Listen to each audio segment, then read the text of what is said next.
বন্ধুরা, অনেক সময় আমরা ঘুমের মাঝে কোনো খারাপ দুঃস্বপ্ন দেখি এবং মনের মধ্যে একটা চিন্তা থাকে যে এই দুঃস্বপ্ন জীবনে সত্যি ফলে যাবে না তো।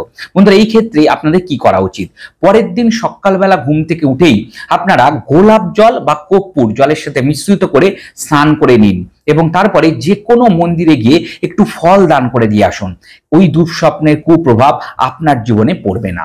বন্ধুরা, এইভাবে যদি কন্টিনিউয়াস কোনো খারাপ স্বপ্ন আপনি দেখতে থাকেন, ঘুমের যদি ব্যাঘাত হয়, অনিদ্রা হয়, তাহলে এক কোয়া রসুন বালিশের নিচে রেখে ঘুমানো শুরু করুন এবং যখন ঘুমোতে যাবেন তখন কোনো দেবদেবীর মন্ত্র যেটা আপনার জানা আছে, ইষ্ট মন্ত্র, গুরু মন্ত্র, বা যদি কোনো কিছু না জানা থাকে তাহলে ওং নমঃ শিবায়, ওং নমঃ ভগবতে বাসুদেবায়, এইরকম যে কোনো মন্ত্র একটু জপ করুন এবং ঘুমোতে যান।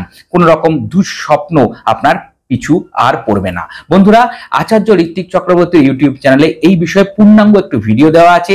এই ভিডিওর কমেন্ট সেকশনে তার লিঙ্ক দেওয়া থাকবে। আপনার সেই ভিডিও দেখে নিয়ে আরো বিশদে এই সংক্রান্ত সমস্যা থেকে বেরিয়ে আসার উপায় আশা করি পেয়ে যাবেন।